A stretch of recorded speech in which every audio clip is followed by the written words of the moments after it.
Thank you for joining me. I've done a few forums, I've done some podcasts and YouTube videos, but we always get asked specific questions about our philosophy or our issues. It's hard to show the public how my vision all ties together when I'm just answering the questions asked. So I'm delighted to have this opportunity. I'm delighted if you're tuning in and listening. Really do thank you. All of my life I've been a progressive who didn't know what progressivism was. I could never understand why poor people continued to get poorer. Why wasn't the government doing anything to help? And when they did, that help always seemed woefully inadequate to meet the demands of the people. I watched our country make war for profit on multiple countries, something which sickens me to my core. I saw the government bail out the rich and allow the housing crash to occur, and then violently crush the Occupy movement for protesting. Our elected officials usually seem like nice people before we vote for them, but the will of the people, something that in my view should rule the land, always has such a hard time making itself heard through their actions. I'm speaking generally, of course, not anyone in local American Canyon government. Senator Bernie Sanders really moved me in 2016 and woke me up by making me aware of just how much of our government being non-representative of the popular will of the people had to do with the interference in our elections of big money. And I worked for him for the next 4 years. I also got involved in other causes like the Justice Coalition of Vallejo, the fight to stop the Orson Cement Factory, Napa Climate Now. I went to a lot of immigration marches. I went to city council and supervisor meetings all over the congressional district talking about how the federal government should spend some of the hundreds of billions of dollars it spends on the military on helping suffering people instead. I also ran for Congress twice to try to end corporate interference in our political system. My campaign is endorsed by the Napa County Progressive Alliance, the California Progressive Alliance, and Vallejo City Council member Robert McConnell, who has seen my passion for helping marginalized communities on numerous occasions, such as when I went before the Vallejo City Council to speak on behalf of the mainly Filipino senior citizens who were residents of what was then the Strawberry Hill apartment building. It is now Valencia Terrace Apartments. That building changed ownership and names, and the new owner wanted to double the rent. This was about a year ago. I was proud to stand with the residents and ask the city to institute a freeze on rent hikes until Governor Newsom signed a rent cap bill that prevented such a drastic increase, which he did. Some of the causes I've successfully advocated for locally are a ban on Roundup in public spaces or glyphosate, the repair of our skate park, the repair of other city parks, and the left turn lanes the city installed in American Canyon Road a few months ago, which I brought up at the annual budget meeting because I had canvassed the residents of the Olympia Mobile Lodge and the American Canyon Mobile Home Park, and a lot of people there told me how nervous they were turning left onto that road with traffic going 50 miles an hour. It is my philosophy that government should always put the people's interests, including protecting the environment, before the interests of business, no matter how honest the intention may be.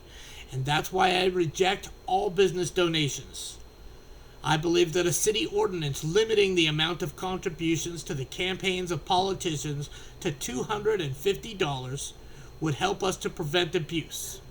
I don't think we have a huge issue, but I've seen high-dollar donations from winery owners affect politicians in disastrous ways.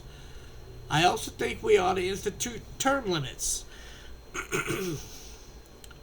So when I talk about responsive government locally, that means bringing back our farmers market, which should have been in a location visible from the highway from the very start, not hidden behind the big Canyon Plaza building or way out at the Boys and Girls Club parking lot.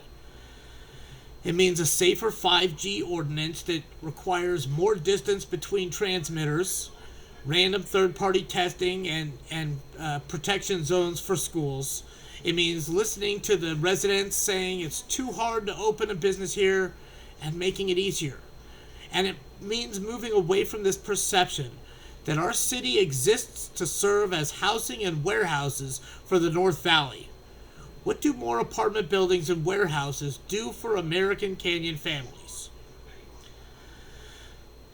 I ran for council in 2018 as well, and one thing I heard about more than any other, aside from traffic, is that families want youth activities. Now, it's true the city does not just decide to build a business. A landowner or developer has to come to the city council with their idea.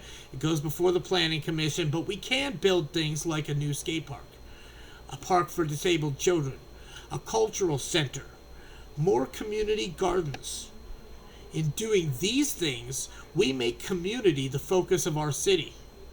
We make American Canyon a more family-oriented city. The kind of city that an activity like a laser tag arena or a roller skating rink wants to come to.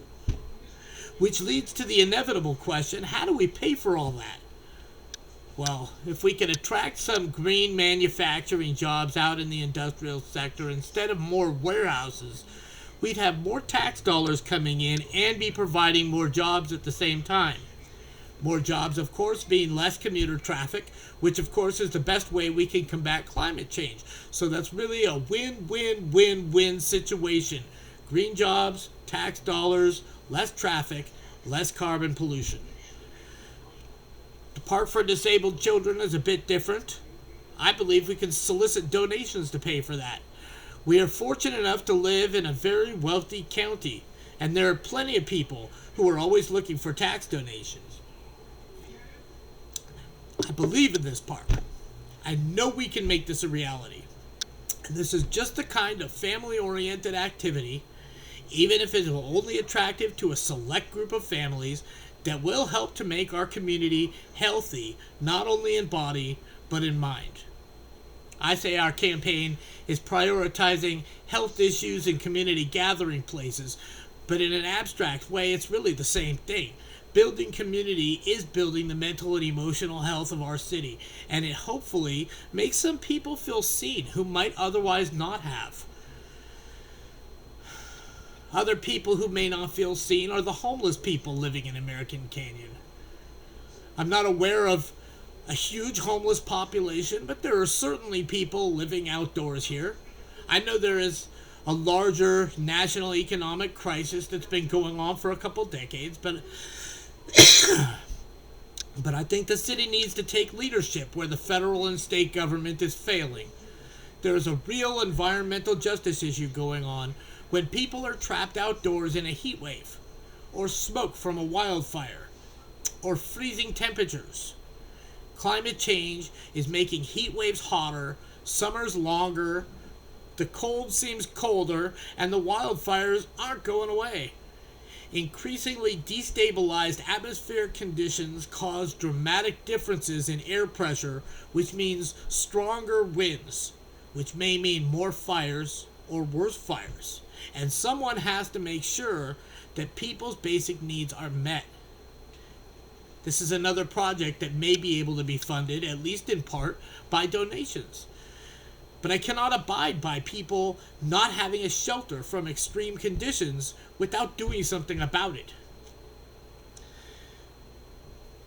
So that's about it, I guess. I don't think our current leadership has done anything wrong, but I think the vision for this city has been to try to take whatever tax dollars we can, whatever's offered, because our leadership was looking toward the future, and you can't build new parks or fund events like Snow Day without them. But now I think it's time to look what's right in front of us and address the needs of the families that live here. We don't need to grow just for the sake of growing.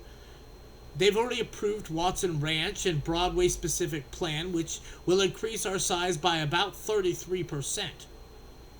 So I think it's time we take a step back and make sure our residents have what they need to thrive. And that includes making sure there's enough work to sustain growth. And to get leadership that's really putting the people first, you really need to have leaders that are not being influenced by big money or party bigwigs. Otherwise, you get situations where 5 county supervisors are voting for deforestation, or 4 city council members in Vallejo are voting to move forward with the cement factory that was just extremely unpopular with the residents of Vallejo. And you're left wondering, was it the money from Hall Wines or the money from the Labor Council that made so-and-so vote for that? It's a bad look. I've heard other candidates characterize their visions as making American Canyon bigger or making it more of a tourist destination. My vision looks more like a commercial from an allergy medication. Happy families running and playing in the park. So vote for me in November, and we'll put people first. Always.